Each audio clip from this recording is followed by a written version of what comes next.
అందరికీ praise lord. ఇంకా చలి తగ్గినట్లేదు మీకు. సమయం 11 అయింది, ఇంకా చలిగా ఉన్నట్టుగానే ఉన్నారు. అదే మన సొంత పనులు అయితే ఇంత అశ్రద్ధగా ఉంటామా? నేను ప్రశ్నించాలని చెప్పి మీరే అనుకోవద్దు. సొంత పని అయితే చాలా ముందుగా ఉంటాం.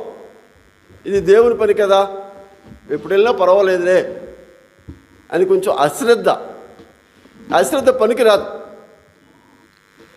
సమయం కేటాయించినప్పుడు ఆ కేటాయించిన సమయంలో ఉంటేనే మేలు. అలాగా అలవాటు చేసుకోండి. ఇది ఎన్నోసార్లు కానీ నిలబడిన ప్రతిసారి కూడా జెస్సీ గారి టైం నుంచి కూడా ఈ మాట చెబుతూనే ఉన్నాను. ఇది అలా జరుగుతూనే ఉంటుంది. ఇది మంచి పద్ధతి కాదు. మన సొంత పనులకి ఎంత తొందరపడతాం? ఒక అరగంట ముందుగానే ఉంటాం, కానీ దేవుని పని అయితే గంట వెనకాల ఉంటాం. ఇప్పటికైనా గమనించండి, సమయానికి రావడం నేర్చుకోండి, దేవుని మహిమపరచండి. మనం ఆరాధనలో ప్రవేశించే ముందుగా పరిశుద్ధ గ్రంథము నుండి కీర్తన గ్రంథము 145వ కీర్తన 145వ కీర్తన 14వ వచనం అందరము కలిసి చదువుకుందాం. 145వ కీర్తన 14వ వచనము అందరము కలిసి చదువుకుందాం. యెహోవా పడిపోవారినందరినీ ఉద్ధరించువాడు, కృంగిపోయిన వారినందరినీ లేవనెత్తువాడు. ప్రార్థన చేసుకుందాం.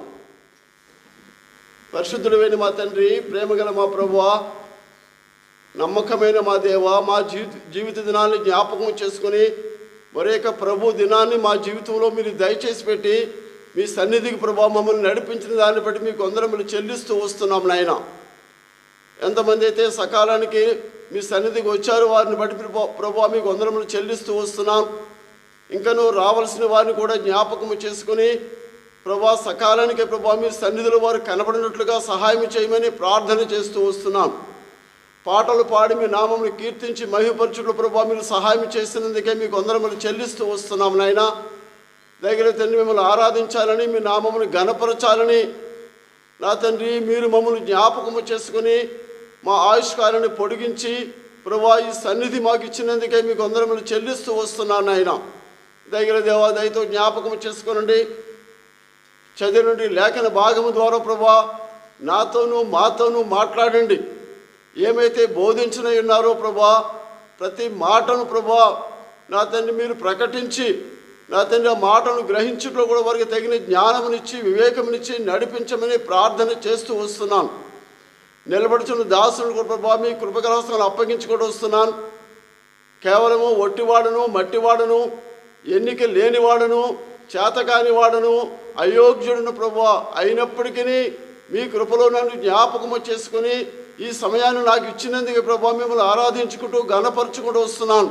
ఈ సమయంతో దీవునికరముగా, ఆశీర్వాదకరముగా, మేలుకరముగా చేసి మీ నామనికి మీరు మహిమ తెచ్చుకోమని ఈ సమయాన్ని అంతటి కూడా ప్రభా మీ కృపకరహస్తాలను అప్పగించుకుంటూ ఘనతయు మహిమయు ప్రభావం మీ నామనికి ఆరోపిస్తూ మా ప్రభు అయిన యేసుక్రీస్తు వారి నామమున స్తుతించి ప్రార్థించి వేడుకుంటున్నాము తండ్రి. ఆమేన్.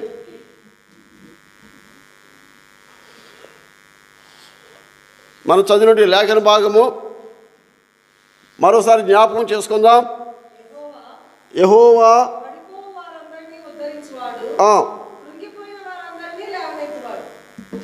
ఇక్కడ 2 సంగతులు మనకు చెప్పబడుతూ వస్తున్నవి.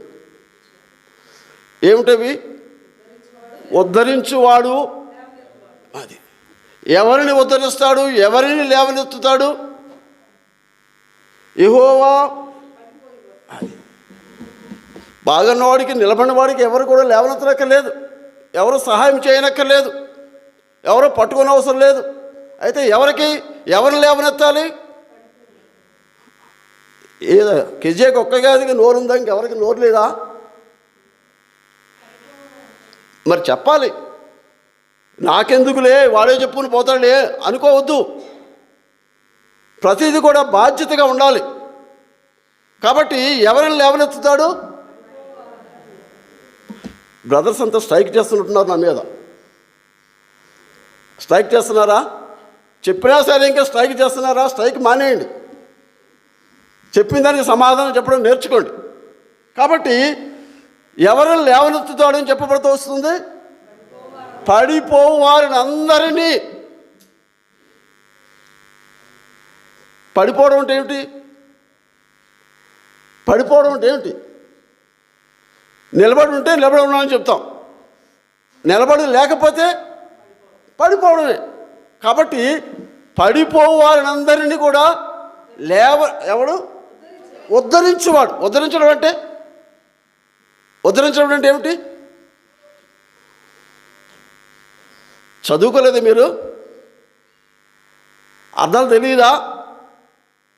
ఉద్ధరించేవాడు అంటే బలపరచేవాడు, బాగు చేసేవాడు, కాపాడేవాడు, ఇలాగ అనేక పర్యాయ పదాలను చెప్పుకోవచ్చు. కాబట్టి పడిపోవు వారిని ఉద్ధరించువాడు. అయితే మనం కూడా పడిపోయిన వారంగానే ఉన్నాం. ఎవరు పడిపోలేదని చెప్పగలరా?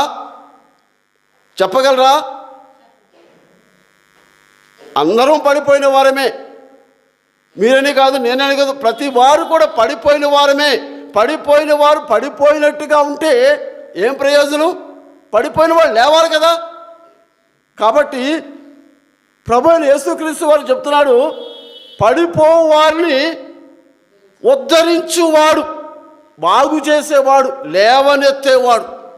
కాబట్టి దేవుని వాక్యం చెప్తుంది, దావీదు కీర్తన 37వ కీర్తన, దావీదు కీర్తన 37వ కీర్తన 24వ వచనం చెప్తుంది, యెహోవా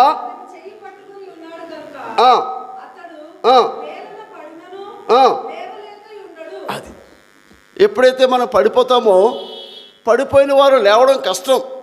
అయితే పడిపోకుండా ఉండాలంటే ఒక సహాయం మనకు కావాలి. చిన్నపిల్లలు చూడండి, వారు చిన్న చిన్న అడుగులు వేస్తున్నప్పుడు చెయ్యి పట్టుకుని నడిపిస్తాం. ఒక్కొక్కసారి పడిపోతూ ఉంటాడు. పడిపోయినప్పుడు ఏం చేస్తాం? మనం చెయ్యి పట్టుకుని లేపుతాం, లేవనెత్తుతాం. అలాగా దేవుని వాక్య ప్రకారంగా మనం చూసినప్పుడు, యెహోవా అతని చెయ్యి పట్టుకొని ఉన్నాడు కనుక అతడు నేలను పడినను లేవక ఉండడు. ఎప్పుడైతే మన చెయ్యి దేవుని చేతిలో ఉంటుందో, మన పడిపోయినా మనకు భయం లేదు. ఎందుకని? లేవనెత్తేవాడు ఆయన, మన చెయ్యి ఆయన చేతిలో ఉంది. కాబట్టి మన చేతులు ఆయన చేతిలోకి వెళ్ళాలి. వెళ్ళకపోతే ఆయన కూడా ఏం చేయలేడు. కాబట్టి ప్రియమైన వాళ్ళారా, పడిపోయిన వారిని ఉద్ధరించడం అనే మాటకు మన చెయ్యి దేవుని చేతిలో కనుక ఉన్నట్టయితే, ఒకవేళ పడిపోయినా సరే ఆయన లేవనెత్తేవాడుగా ఉంటాడని చెప్పేసి దేవుని వాక్యం మనకి తెలియచేస్తూ వస్తుంది. అతడు నేలను పడినను లేవక ఉండడు. మన చెయ్యి దేవుని చేతిలో ఉంటే మనకు భయం ఏమిటి? మనకేమైనా దిగులు ఉంటుందా? చింత ఉంటుందా? లేవలేమనే బెంగ ఉంటుందా? ఏముండదు. కాబట్టి అతను పడిపోయినను లేవక ఉండడు, దేవుడే లేవనెత్తేవాడిగా ఉంటాడని చెప్పేసి దేవుని వాక్యం మనకి తెలియచేస్తూ వస్తుంది. కాబట్టి ప్రియమైన వాళ్ళారా, మళ్ళా రండి మన చదివిన మాట మనం జ్ఞాపకం చేసుకుందాం. దావీదు కీర్తన 145వ కీర్తన 14వ వచనము, యెహోవా పడిపోయిన వారందరినీ ఉద్ధరించువాడు. కాబట్టి మన చెయ్యి దేవుని చేతిలో కనుక ఉన్నట్టయితే, ఒకవేళ పడిపోయినప్పటికీ కూడా మనం చింతపడవలసిన పని లేదు. లేవనెత్తేవాడు, పైకెత్తేవాడు ఆయన చేతిలో మనం చెయ్యి ఉన్నంత కాలం కూడా మనకి ఏ భయం ఉండదు. రెండవ మాటగా మనం చూద్దాం, కృంగిపోయిన వారందరినీ. అనేక సమయాల్లో పడిపోయే వారంగా ఉంటాం, అనేక సమయాల్లో కృంగిన జీవితము, ఆయా పరిస్థితులను బట్టి, ఆయా సమస్యలను బట్టి, ఆయా బాధలను బట్టి మన జీవితంలో కృంగుదల. మరి కృంగిపోయిన వారు కృంగిపోయినట్టుగా ఉంటే వారికి ఉపశమనం ఎలా కలుగుతుంది? కాబట్టి వారిని కూడా దేవుడు ఏం చేస్తాడట? 146వ కీర్తన చూద్దాం. 146వ కీర్తన 8వ వచనం. యెహోవా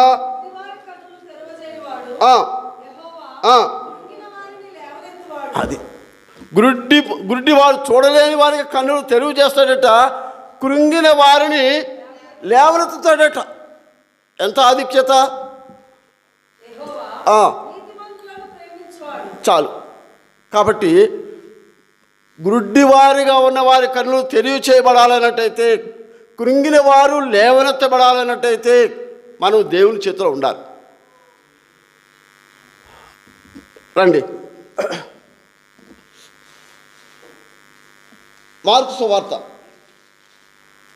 సువార్త గుడ్డి వారి గురించి ఒక మాట జ్ఞాపకం చేసుకుందాం. మార్కు సువార్త 8వ అధ్యాయం.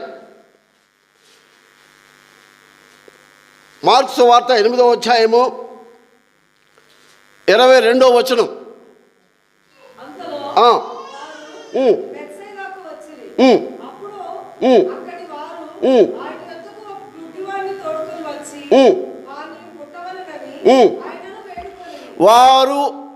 వారు అంతలో వారు బేసయిదాకు వచ్చిరి. ఎవరు బేసయిదాకు వచ్చారు? ఆ పై భాగం చూసినప్పుడు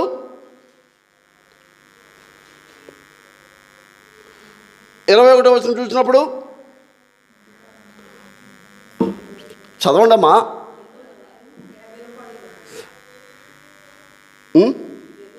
21వ వచనం. అందుకు ఆయన మీరు ఇంకా మీరు అంటే ఎవరిక్కడ శిష్యుల గురించి మాట చెబుతూ వస్తున్నాడు. ఈసారి సిస్టర్ సేవలు చదవద్దు, బ్రదర్స్ చదవాలి.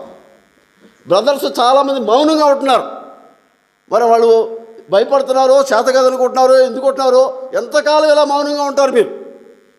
ఎప్పుడు చూసినా సిస్టర్సే ఒకళ్ళిద్దరు చదువుతున్నారు తప్పించి బ్రదర్స్ ఒకళ్ళు కూడా చదవట్లేదు. కాబట్టి ఇక సిస్టర్స్ చదవద్దు, బ్రదర్సే చదవాలి. కాబట్టి ఇక్కడ శిష్యుల గురించి మాట చెప్పబడుతూ వస్తుంది. వారు బేసదాకి వచ్చినప్పుడు అప్పుడు అక్కడి వారు ఆయన ఎదుకు గుడ్డి వారిని తోడుకొని వచ్చి వాని ముట్టవల్లని ఆయనను వేడుకొనిరి. ఆ శిష్యుల దగ్గర యేసు ప్రభువుతో ఉన్నప్పుడు ఆ శిష్యుల దగ్గరకు ఒక గుడ్డి వారిని కొంతమంది తీసుకొని వచ్చి ఆయన బాగు చేయాలని చెప్పేసి వారు చెప్పారు. అయితే ఇప్పుడు 22వ వచనము బ్రదర్స్ చదవాలి.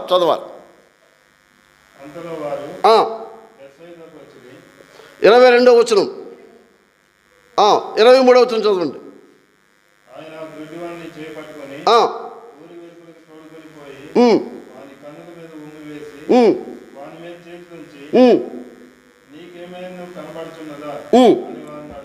ఆ గుడ్డి వాడిని యేసు ప్రభు దగ్గర తీసుకుని వచ్చినప్పుడు ఆయన కన్నులు తెరవాలి, ఆయన చూడాలి, ఆయన బాగు చేయాలి అని చెప్పినప్పుడు ఆయన ఏం చేశాడట? ఏం చేయాలి రాయబడుతూ వచ్చింది అక్కడ? వాని కన్నుల మీద ఉమ్మి వేసి దాని మీద చేతులుంచి నీకేమైనా కనబడుతున్నదా అని వానిని అడుగగా. ఇదేంటిది? ఆయన దగ్గరికి తీసుకొస్తే ఏదో చేస్తాడని చెప్పి అనుకుని, కన్నులు తెరుస్తాడని చెప్పి అనుకుని ఎంతో ఆశతో తీసుకుని వస్తే కన్నుల మీద ఉమ్మి వేసాడట. కన్నుల మీద ఉమ్మి వేసి నీకేమైనా కనబడుతుందా? కన్నుల మీద ఉమ్మి వేస్తే అవి బాగైపోతాడా అని వాళ్ళు ఆశపడుతూ వచ్చారు. కానీ ఇక్కడ జరిగింది ఏమిటి? నీకేమైనా కనబడుతున్నదా అని వానిని అడుగగా. ఇప్పుడు 24వ వచనం చూడండి.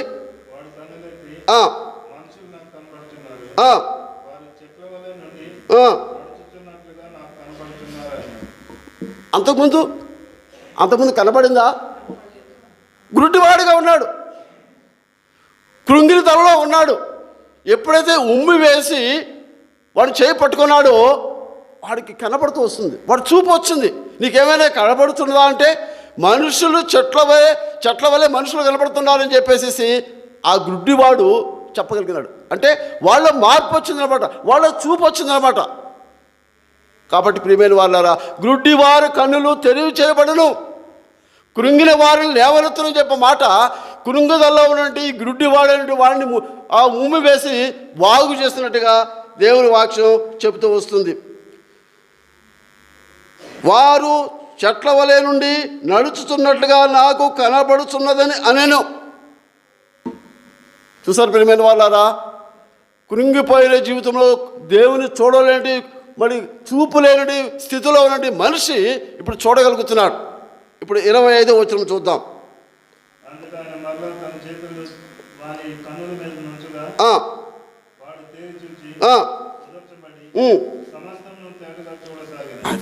ఇప్పుడు ఇంకా చక్కగా చూడగలుగుతున్నాడు. ఎంత మార్పు వచ్చింది! దేవుడు ఎంత అద్భుతం చేశాడు అంటే, కృంగిన వాడిని ఆయన లేవనెత్తినట్టుగా దేవుని వాక్యం చెబుతూ వస్తుంది. కాబట్టి ఒకప్పుడు మనము కూడా దేవుని చూడలేనంటి గుడ్డి వారమే, కృంగిన జీవితం కలిగిన వారమే, పడిపోయిన జీవితం కలిగిన వారమే. అయినప్పటికీ కూడా ఆయన మన చేయ పట్టుకుని నిలబెట్టిన వాడిగా ఉన్నాడు, లేపిన వాడిగా ఉన్నాడు, మన కన్నులను ఆత్మీయంగా తెరచిన వాడిగా ఉన్నాడు. ఇప్పుడు మనం చక్కగా చూడగలుగుతున్నాం. శారీరకమైన చూపు కాదు ఇది, ఆత్మ సంబంధమైన చూపు దేవుడు ఈ గుడ్డివాడికి దయచేశాడు. అలాగే మన జీవితంలో కూడా ఒకప్పుడు మనం కూడా ఆత్మీయమైన గుడ్డితనం కలిగిన జీవితంలో ఉన్న మనలను ఇప్పుడు ఆత్మీయమైన నేతలు దయచేసిన కారణాన్ని బట్టి ప్రతి దినము ప్రతి వారము ఆయన ఇంటికి వచ్చి ఆయన చూడగలుగుతున్నాం, ఆయన మాటలు వినగలుగుతున్నాం, ఆయన ఆరాధించగలుగుతున్నాం. కాబట్టి ప్రియమైన వాళ్ళారా, పడిపోయిన వారిని ఎవరు కూడా దేవుడు విడిచిపెట్టాడు, కృంగిపోయిన వారిని ఎవరు కూడా ఆయన విడిచిపెట్టే దేవుడు కాదని చెప్పేసి దేవుని వాక్యం ఈ సమయంలో మనకి గుర్తు చేస్తూ వస్తుంది. మరొక మాట జ్ఞాపం చేసుకుందాం.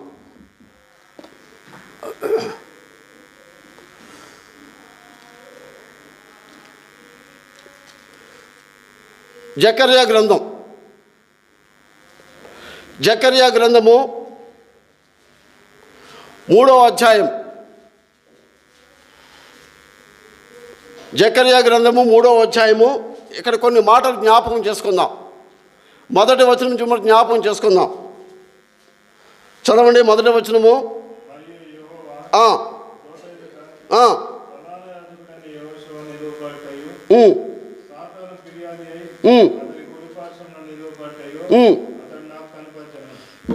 ఇక్కడ ఒక దృశ్యం మనం చూస్తూ వస్తున్నాం. సాతాను ఎదుట, క్షమించండి, దూత ఎదుట యెహోషువ అనేటి ప్రవక్త నిలబడినట్టుగా చూస్తూ వస్తున్నాం. అక్కడ ఇంకెవరున్నారు? ఇంకా అక్కడ ఎవరు లేరా? చూడండి వాక్యంలో ఏముందో చూడండి. మరి ఏమి మాట్లాడరేమి? యెహోషువతో పాటుగా సాతాను కూడా ఉన్నాడు. ఇక్కడ దూత ఎదుట యెహోషువ నిలబడిన సమయం వచ్చింది. సాతాను ఫిర్యాదే అతని కుడిపార్శ్వమున నిలుచుండుట అతడు నాకు కనబరచెను.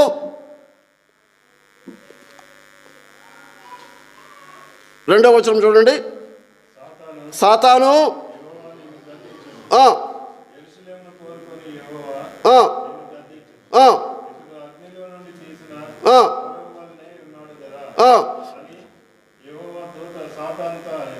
సాతానుతో చెప్తున్నాడు, యెహోషువ దూత ఎదుట నిలువబడి ఉంటుండగా, సాతాను కూడా అక్కడ ఉంటుండగా సాతానుతో దూత చెప్తూ వస్తున్నాడు. ఏమని చెప్తున్నాడు? ఎవరు ఇతడు? ఎవరు? అర్థం కావట్లేదా? కొంతమంది దగ్గర నుంచి సమాధానం వస్తుంది, కొంతమంది దగ్గర నుంచి రావట్లేదంటే నాకెందుకులే అనుకుంటున్నారా? గ్రహించి కూడా చెప్పకుండా ఉంటున్నారా? అలా ఉండొద్దు. గ్రహించాలి, ఆ మాట అర్థం చేసుకొని చెప్పాలి. కాబట్టి ఇతడు అగ్నిలో నుండి తీసిన కొరవలే ఉన్నాడు. ఎవరు అగ్నిలో నుంచి తీయబడిన వాడిగా ఉన్నాడు? యెహోషువ. ఆ తర్వాత భాగం చూసినప్పుడు ఎలాగున్నాడు యెహోషువ? మలిన వస్త్రములు ధరించుకున్నవాడే. అంటే మంచి వస్త్రాలు లేవు, మలినమైపోయినటువంటి వస్త్రము కలిగిన వాడిగా ఉన్నాడు. అలాంటి వ్యక్తి యెహోషువ దూత ఎదుట నిలబడి ఉంటుండగా ఏం జరిగిందో చూడండి. తర్వాత చూడండి.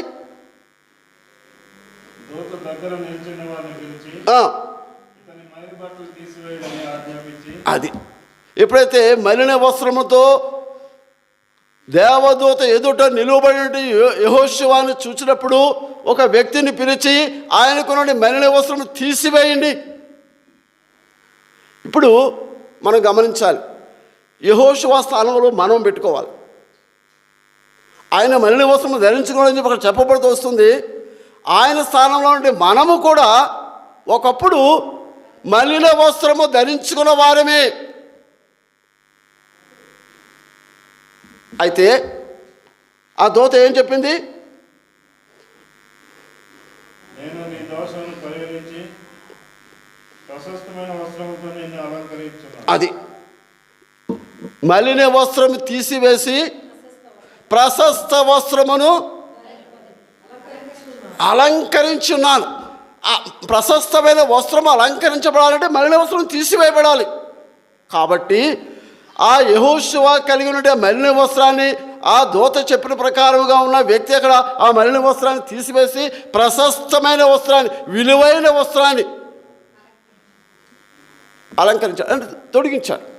కాబట్టి ప్రియమైన వాళ్ళారా, అటువంటి భాగ్యం, అటువంటి మరి స్థితిని పొందాలంటే మలినమైన జీవితం పోవాలి, మలినమైన వస్త్రం తీసివేయబడాలి. కాబట్టి ఒకప్పుడు మనము కూడా మలినమైన వస్త్రము ధరించుకున్నటువంటి మంచిగా లేనటువంటి జీవితము కలిగిన వారం.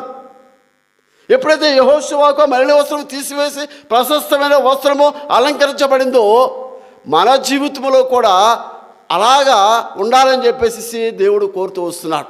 ఇంకా ఏం జరిగింది? 5వ వచనం చూడండి.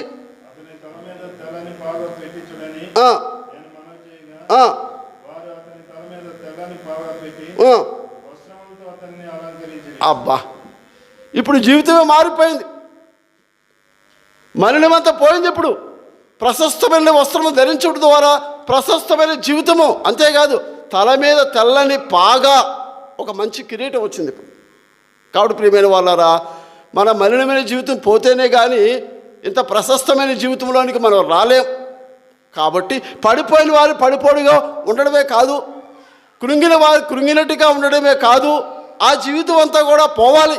పోతేనే ప్రశస్తమైన జీవితంలోనికి మనం రాగలుగుతామని చెప్పేసి దేవుని వాక్యం చెబుతూ వస్తుంది. తర్వాత భాగం చూసినప్పుడు అతను అలంకరించని యెహోవా దూత దగ్గర నిలుచుండెను. అప్పుడు యెహోవా దూత యెహోషువకు ఈలాగు సెలవిచ్చెను. ఎప్పుడైతే ఈయన జీవితం మార్చబడిందో దేవుడు యెహోషువతో దూత చెబుతూ వస్తున్నాడు. 7వ వచనం చూడండి.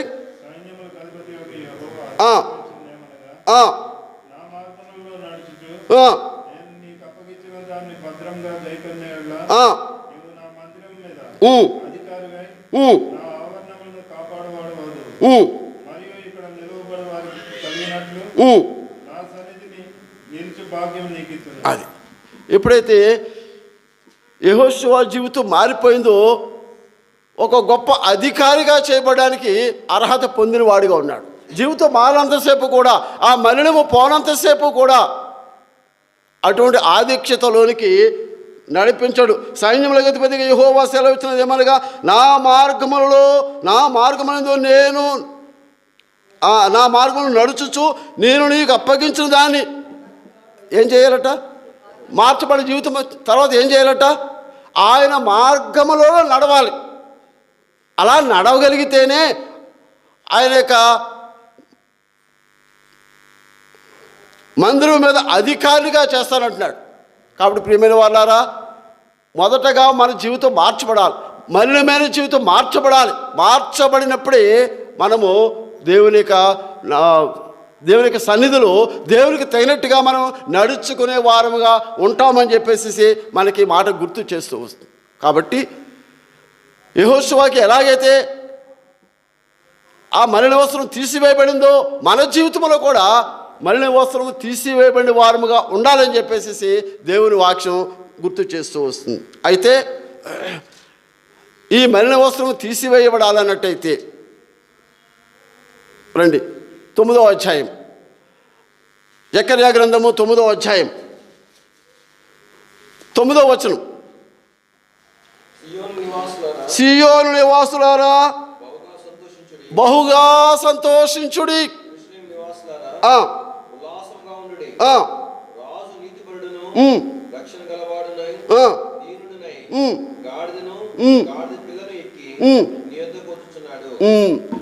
కాబట్టి నీ జీవితం మార్చబడాలంటే ప్రభువైన యేసుక్రీస్తు వారు నీ దగ్గరికి రావాలి. నీ దగ్గరికి వస్తేనే కానీ నీ జీవితం మార్చబడదు. కాబట్టి సియోను నివాసులారా బహుగా సంతోషించుడి, యెరూషలేము నివాసులారా ఉల్లాసముగా ఉండుడి. నీ రాజు నీతిపరుడును రక్షణ గలవాడును దీనుడై. ఎలాంటి గుణము కలిగిన వాడుగా ఉన్నాడు? నీతిపరుడు, రక్షణ కలిగిన వాడు, దీనుడు అనగా తగ్గింపబడిన జీవితము కలిగిన వాడుగా ఆయన జీవితము చేసుకున్న వాడుగా ఉన్నాడు. కాబట్టి ఆయన గాడిద పిల్లను గాడిద మీద ఎక్కి నీ దగ్గరికి వచ్చాడు. అలాగా రాగలిగినప్పుడే నీ జీవితము నా జీవితము మార్చబడుతూ వస్తుంది. కాబట్టి ప్రియమైన వారులారా, ఆయన మన దగ్గరికి రానంతసేపు కూడా మన జీవితం మారదు. ఈ యెహోషువ దూత దగ్గరికి వెళ్ళినప్పుడే కదా ఆయన జీవితం మార్చబడింది, ఆ మలినమంతా తీసివేయబడింది. కాబట్టి మనము దేవుని దగ్గరికి వెళ్ళాలి, వెళితేనే మన జీవితం మార్చబడుతుందని చెప్పేసి దేవుని వాక్యం మనకి గుర్తు చేస్తూ వస్తుంది. అలాగే యెషయా గ్రంథము 43వ అధ్యాయం. యెషయా గ్రంథము 43వ అధ్యాయము 25వ వచనం. నేను నేనే నా చిత్తానుసారంగా నీ అతిక్రమములను తుడిచివేయుచున్నాను. అది మన అతిక్రమములు తుడిచివేయబడినంతసేపు కూడా మనం ఏ మేలు పొందలేమో, దేవుని మార్గంలోనికి రాలేం. కాబట్టి దేవుడు చెప్తున్నాడు, నేనే నీ అతిక్రమములను తుడిచివేసి ఉన్నాను. అతిక్రమములు తుడిచివేస్తేనే, మన పాపములు అపరాధములు మన దోషములు తీసివేస్తేనే మనం మంచి వారముగా ఉంటాం. అవి తీసివేయబడినంతసేపు కూడా మనం మంచి వారముగా ఉండలేమని చెప్పేసి దేవుని వాక్యం మనకు గుర్తు చేస్తూ వస్తుంది. నేనే నా చిత్తానుసారముగా నీ అతిక్రమములను తుడిచివేయుచున్నాను. తర్వాత అది ఎప్పుడైతే తీసివేయబడతాయో అతిక్రమాలను కూడా తిరిగి మన పాపాలని ఆయన జ్ఞాపకము చేసుకునేవాడుగా ఉండడు అని చెప్పేసి దేవుని వాక్యం చెప్తూ వస్తుంది. కాబట్టి మనం దేవుని దగ్గరికి వస్తేనే మన అతిక్రమంలో మనం పోగొట్టుకునే వారముగా ఉంటామని చెప్పేసి దేవుని వాక్యం మనకి తెలియచేస్తూ వస్తుంది. అలాగే యెహెజ్కేలు గ్రంథము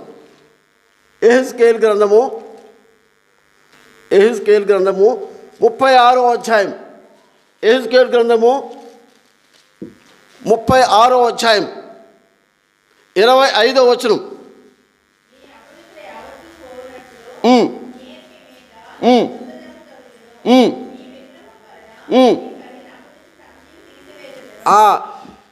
మన మీద ఉన్నట్టు అపవిత్రత పోవాలన్నట్టయితే శుద్ధ జలము చల్లబడాలి, పవిత్రమైన జలము చల్లబడాలి.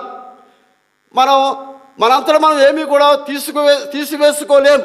కాబట్టి మన అపవిత్రతను పోగొట్టడానికి ఆయన ఏం చేశాడట? శుద్ధ జలమును జల్లుతాడట. శుద్ధ జలము జల్లితే మనం పవిత్రంగా చేయబడతామంటాం. తర్వాత భాగం కూడా చూసినప్పుడు 25వ వచనము,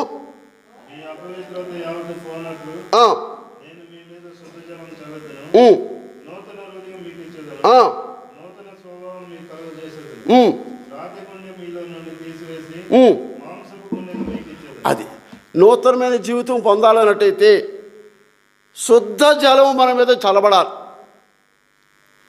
అది చల్లబడకుండా మనం శుద్ధులుగా చేయబడలేం, మన అపవిత్రత మనం పోగొట్టుకోలేం. కాబట్టి ఎప్పుడైతే శుద్ధ జలము మన మీద చల్లబడుతుందో అప్పుడు నూతనముగా చేయబడేవారం ఉంటాం, నూతన హృదయాన్ని పొందేవారం ఉంటాం. మరి రాతి గుండెని తీసివేసి మాంసపు గుండెని ఇచ్చేవాడిగా ఉంటాడు. కాబట్టి మనము శుద్ధ జలము మన మీద చల్లబడినప్పుడే మన జీవితం మార్చబడుతుంది. మలిన వస్త్రం తీసివేయబడినప్పుడే మన జీవితం మార్చబడుతుంది. అలాగే యెషయా గ్రంథము 52వ అధ్యాయము 52వ అధ్యాయము మొదటి వచనం. సియోను నీ బలము ధరించుకొని పరిశుద్ధ పట్టణమైన యెరూషలేమా నీ సుందర వస్త్రములను ధరించుకొని లే అని చెప్పేసి తట్టి లేపుతున్నాడు. మనం లేచినప్పుడే మనం ఆయన సన్నిధిలోనికి వచ్చి ఆయన మేలు పొందేవారు ఉంటాం. అప్పుడే దేవుని వాక్యం చెబుతుంది, సియోను లెమ్ము లెమ్ము నీ బలమును ధరించుకొనుము. లేవకుండా ఉన్న చోటనే పడిపోయి ఉన్నట్టయితే మనం ఏం బలం పొందుతాం? పరిశుద్ధ పట్టణమైన యెరూషలేమా నీ సుందర వస్త్రమును ధరించుకొనుము. ఎప్పుడు ధరించుకుంటాం? మనలో ఈ మలినమంతా పోయినప్పుడే సుందరమైన వస్త్రాన్ని ధరించుకునే వారముగా ఉంటామని చెప్పేసి దేవుని వాక్యం చెబుతూ వస్తుంది. అలాగే 61వ యెషయా గ్రంథము 61వ అధ్యాయం, యెషయా గ్రంథము 61వ అధ్యాయము 10వ వచనం.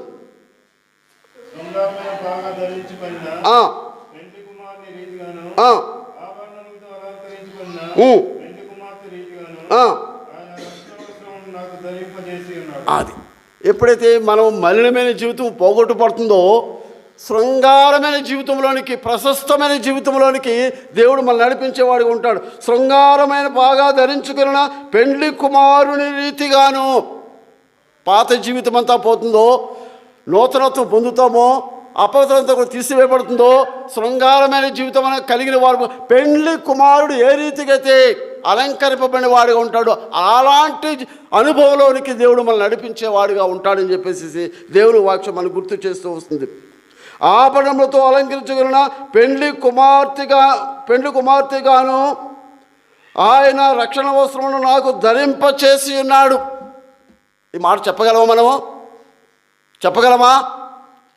ఎప్పుడైతే మన జీవితం మార్చబడుతుందో ఈ మాట మనం చెప్పగలుగుతాం. పెండ్లి కుమారు వలె, పెండ్లి కుమార్తె వలె నన్ను అలంకరించి నన్ను మార్చిన వాడిగా ఉన్నాడని చెప్పేసి మనం చెప్పగలిగే స్థితిలోనికి దేవుడు మనం నడిపించేవాడిగా ఉన్నాడని చెప్పి దేవుని వాక్యం మనకి గుర్తు చేస్తూ వస్తుంది. మరో మాట జ్ఞాపకం చేసుకుందాం. లూకాసు వార్త 15వ అధ్యాయం. లూకాసు వార్త 15వ అధ్యాయం 22వ వచనం.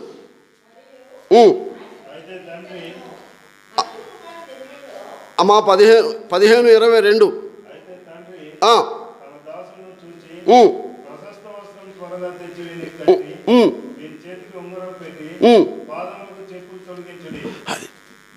ఎప్పుడు ఈ మార్పు ఎప్పుడు వస్తుంది?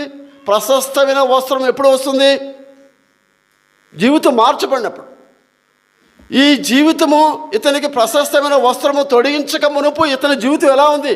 ఈ తప్పిపోయిన కుమారుడి జీవితం ఎలా ఉంది? పాడైపోయిన జీవితం, చెడిపోయిన జీవితం, భ్రష్టత్వం పట్టిన జీవితం. అలాంటి జీవితంలో నుండి అతను తిరిగి తండ్రి యొద్దకు వచ్చినప్పుడు తన జీవితం మార్చబడింది.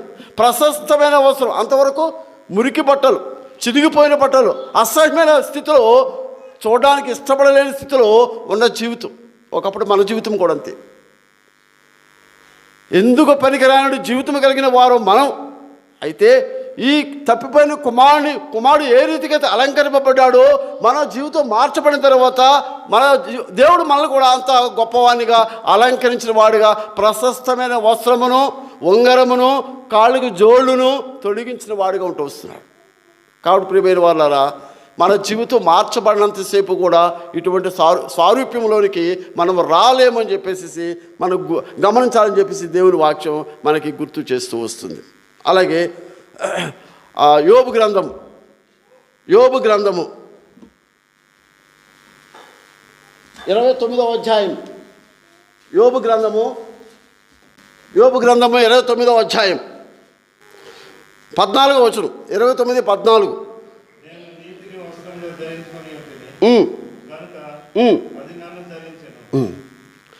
నీతిని వస్త్రముగా ధరించుకున్నా అని చెప్పేసి యోబు చెబుతున్నాడు. ఎలా చెప్పగలుగుతున్నాడు? నీతిని ఎలాగ ధరించుకోవాలని మనము ఆయన రుజువు చేసుకుంటూ వచ్చాడు. ఆయనకు ఉన్నదంతా పోయింది, ఆరోగ్యం పోయింది, సమస్తము పోయింది. అయినప్పటికీ కూడా నీతిని మాత్రం విడిచిపెట్టలేదు. నీతిని ఏం చేశాడట? వస్త్రముగా ధరించుకున్నాడు. అలాగే మన జీవితంలో కూడా మనము నీతి అనే దాన్ని మనము ఎప్పుడైతే కలిగి ఉంటామో మనం ఏది కూడా పోగొట్టుకోలేం. కాబట్టి దేవుని వాక్యం చెప్తుంది 29:14, నేను నీతిని వస్త్రముగా ధరించుకొని ఉంటుంది కనుక అది నన్ను ధరించెను. కాబట్టి నీతి మనం కలిగి ఉన్నంత కాలము కూడా మనం ఎంత నష్టపోయినా సరే మనం మేలు పొందే వారము ఉంటాం. యోబు ఈ వాక్యం మన గమనంలోకి తీసుకుని వస్తున్నాడు. తర్వాత భాగం చూసినప్పుడు, నా న్యాయ ప్రవర్తన నాకు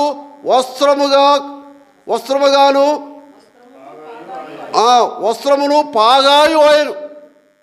కాబట్టి నా న్యాయ ప్రవర్తన, నీతి న్యాయం ఉన్నంతకాలం కూడా అవి మనల్ని కాపాడేవిగా ఉంటుందని చెప్పేసి దేవుని వాక్యం. కాబట్టే యోబు ఎంత నష్టపోయినా సరే నీతిని విడిచిపెట్టలేని కారణాన్ని బట్టి తిరిగి అతను ఎంతో అధికమైన మేలును కృపను పొందిన వాడిగా ఉన్నాడని చెప్పేసి దేవుని వాక్యం మనకు గుర్తు చేస్తూ వస్తుంది.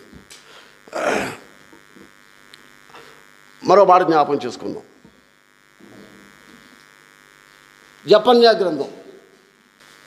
జపన్యా గ్రంథము 3వ అధ్యాయం 14వ వచనం.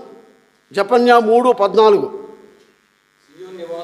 సియోను నివాసులారా ఉత్సాహధ్వని చేయుడి, ఇశ్రాయేలీయులారా జయధ్వని చేయుడి, యెరూషలేము నివాసులారా పూర్ణ హృదయంతో సంతోషించి గంతులు వేయుడి.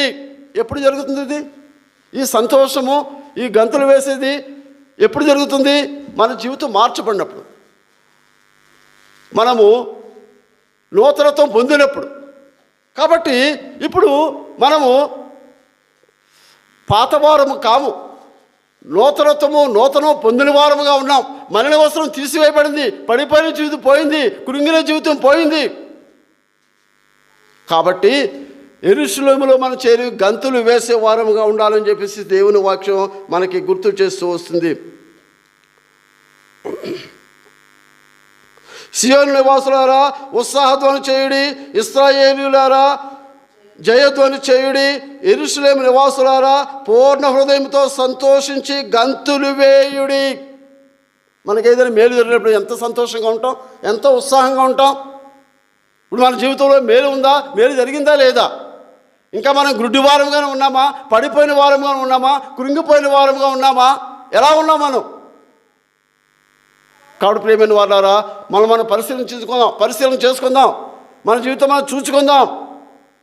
కాబట్టి మనం నూతనత్వంలోనికి మనం వచ్చిన వారంగా ఉంటూ వస్తున్నాం. కాబట్టి మన జీవితంలో సంతోషము ఆనందం ఉండాలని చెప్పేసి దేవుని వాక్యం చెబుతూ వస్తుంది. 15వ వచనం చూద్దాం. తాను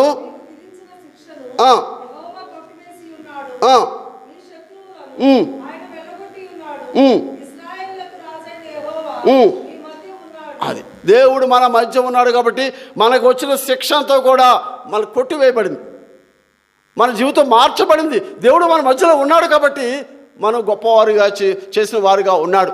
కాబట్టి మన సంతోషము ఆనందము పొందేవారుగా ఉన్నామని చెప్పేసి దేవుని వాక్యం మనకు గుర్తు చేస్తూ వస్తుంది.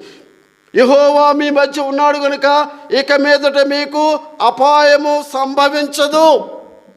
కాబట్టి ప్రియమైన వాళ్ళారా, దేవుడు మనతో ఉన్నప్పుడు, మనం చేపట్టుకున్నప్పుడు మనకి ఏ చింత ఉండదు అనుకున్నాం కదా. దేవుడు మన మధ్యలో ఉన్నప్పుడు మనకి ఏ అపాయం ఉండదు, మనకి ఏ చింత ఉండదు. 16వ వచనం.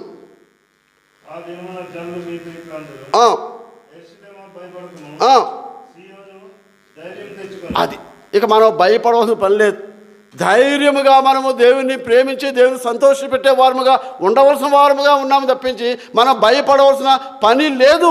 ఎందుకని? మన జీవితం మార్చివేయబడింది, మన నూతన జీవితం దేవుడు మనకి ఇచ్చాడు. కాబట్టి మనం చింతించవలసిన పని లేదని చెప్పేసి దేవుని వాక్యం మనకు గుర్తు చేస్తూ వస్తుంది. 17వ వచనం.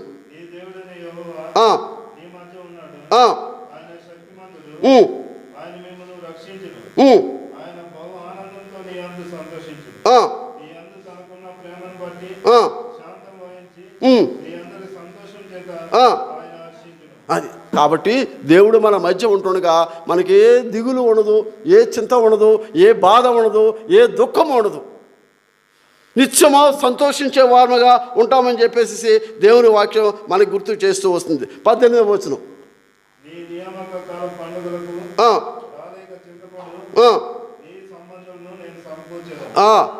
తిరిగి మనం ఏవైతే పోగొట్టుకున్నామో తిరిగి దాన్ని పొందేవారముగా ఉంటామని చెప్పేసి దేవుని వాక్యం మనకి గుర్తు చేస్తూ వస్తుంది. 19వ వచనము,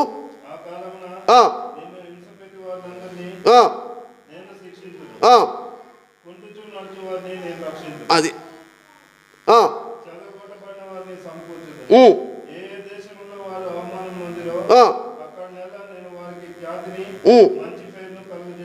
తిరిగి మనకి ఖ్యాతిని మంచి పేరును కలుగు చేసేవాడిగా ఉంటాడు. పోగొట్టుకున్న దాన్ని తిరిగి పొందేవారముగా దేవుడు చేసేవాడిగా ఉంటాడని చెప్పేసి దేవుని వాక్యం మనకి సెలవిస్తూ వస్తుంది. చివరిగా 20వ వచనం కూడా చూద్దాం.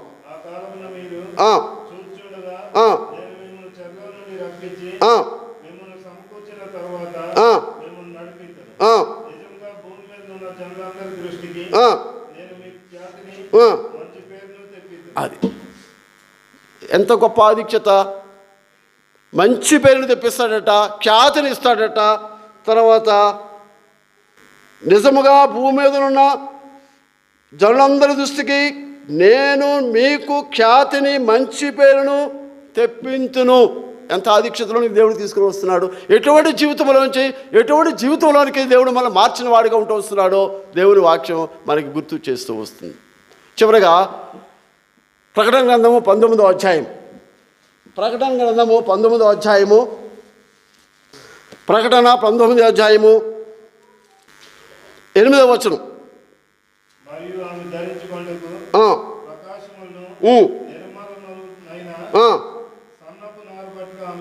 అది జీవితమే మార్చివేయబడింది.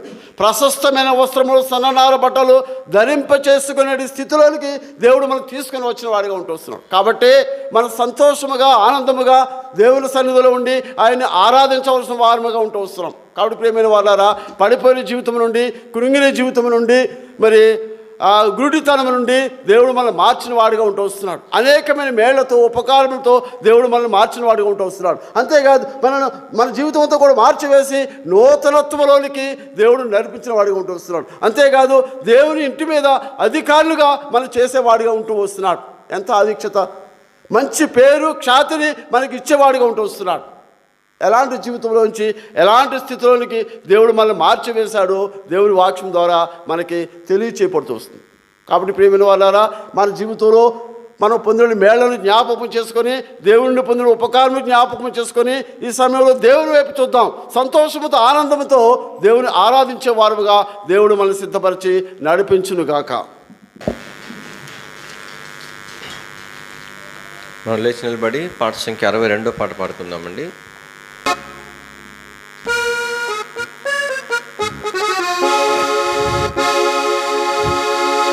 యెహోవాయే దయదాక్షిణ్యములు కలిగినవాడు,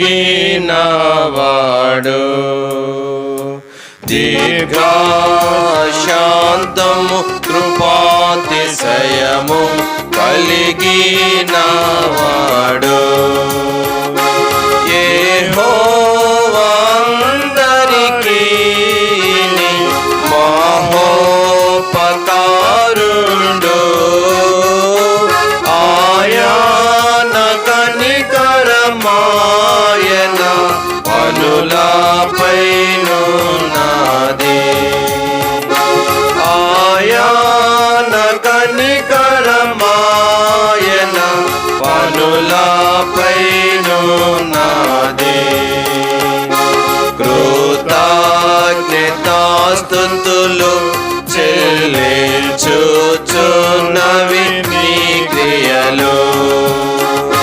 నీ భక్తులందరూ నిన్ను స్తుతి చెదరుగాక.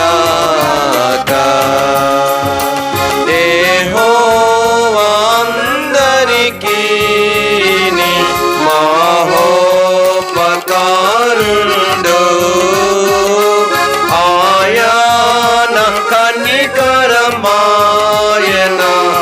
పనులపైను నావే. ఆయన కనికరమాయన పనులపైను నావే. నీ భక్తులు నీ ప్రభావమును మానవులకు తెల్పెదరు. నీ శౌర్యమును గూర్చి నీ భక్తులు పల్కెదరు. యెహోవా అందరికీ నీ మహోపకారుండు. ఆయన కనికరమాయన పనులపైను నాదే. ఆయన కనికరమాయన పనులపైను నాదే. నీ రాజ్యము శాశ్వత రాజ్యమని తెల్పెదరు. నీ రాజ్య పరిపాలన తరములు నిలచును. యెహోవా అందరికీ నీ మహోపకారుండు. ఆయన కనికరమాయన పనులపైను నావే. ఆయన కనికరమాయన పనులపైను నావే. యెహోవా పడిన వారినెల్లా నుద్ధరించును. కృంగిపోయిన వారినెల్లర లేవనెత్తును. యెహోవా అందరికీ నీ మహోపకారుండు. ఆయన కనికరమాయన పనులపైను నావే. ఆయన కనికరమాయన పనులపైను నావే. సర్వజీవుల కన్నులు నీ వైపు చూచుచున్నవే. తగినట్టి వేళ నీవు వారికి ఆహారమిత్తువు. యెహోవా అందరికీ నీ మహోపకారుండు. ఆయన కనికరమాయన పనులపైను నావే. ఆయన కనికరమాయన పనులపైను నావే. యెహోవా దేవా నీకు పెళ్ళిని నిత్యము విప్పి ప్రతి జీవి కోరిక నెల్లను తృప్తి పరచుచున్నావు. యెహోవా అందరికీ నీ మహోపకారుండు. ఆయన కనికరమాయన పనులపై